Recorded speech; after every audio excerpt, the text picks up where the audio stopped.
And welcome back into the Sports Source. This segment brought to you by Southeast Termite and Pest Control. If you've been traveling this summer, and man, I always hate bringing this up, but there's a chance you stayed in some hotel where the person before you left the gift of bed bugs. Sadly, we thought those things were eradicated decades ago, but they've returned here in the last 10, 15 years. You can actually find websites that warn you which hotels to be clear of. Trust me, I look. But if you do get cursed with bed bugs, and they get on everything, you got to treat the whole house, call Southeast Termite and Pest Control. They do it. They've done it. They can help people here in East Tennessee. They've helped people here in East Tennessee with that very problem. Don't be ashamed. Call Southeast Termite and Pest Control. They'll get out there and handle a bed bug problem if you get cursed with one. All right, back with Jimmy Himes right now. I want to talk a little bit about Josh Huepel. As I said in the tease, we're 2 years into this. This is an easy question for you. But I wanted to ask you, what kind of trajectory do you see moving forward for Josh Huepel? And let's put up a list here of Tennessee's 6 winningest football coaches. Now, some of these guys started fast and then slowed down. Some of them got faster as they went. Some of them got knifed in the back and didn't get to finish. But in all seriousness, where do you think Josh Huepel could reach? He's got 18 wins at the moment. So 18 wins in 2 years. You see their winning percentage, how many times they were voted SEC Coach of the Year, the number of SEC titles they won, and obviously the league's getting tougher. National titles won. Majors had one, but not at Tennessee, but Fulmer and Neyland won one here. And then AP Top 10s, I got an asterisk beside Neyland because he was coaching before they even started the AP Top 10. But there you see the guys, and we'll leave that up just for a second so you can answer this.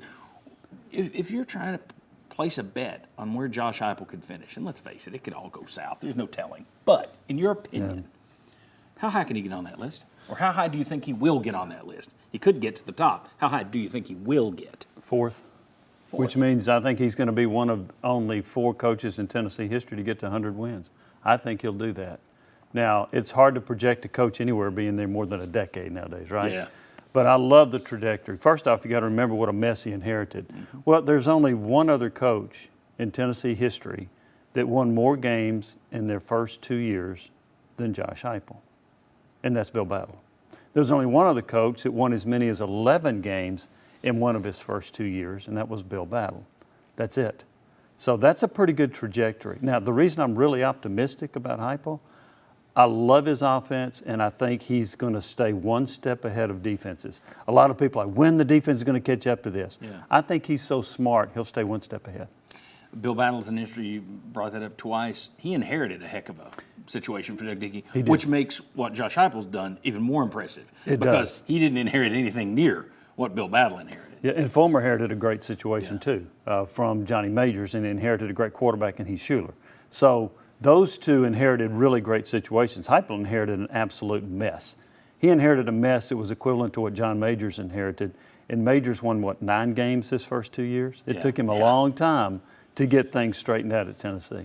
When you look at what the SEC is becoming, and we talked about this a little bit on last week's show, when you look at what the SEC is becoming, you're going to have 16 teams. It's not like you've added 2 lesser opponents. I mean, it's Texas and Oklahoma coming in. You're not going to have the divisional play anymore. And you can look at that. You know, Majors had 3 SEC titles. Some of those were splits.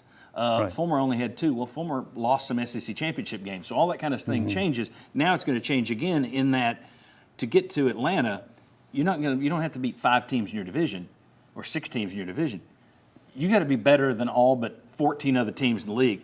That makes getting to Atlanta wildly more difficult, in my opinion. It makes it more difficult to get to Atlanta. It makes it more difficult to win SEC championships. Yes. So while I think he's going to have great success, I don't think he'll have as many SEC championships as Majors because of what you just outlined. I don't know if he'll catch or pass Fulmer with 2.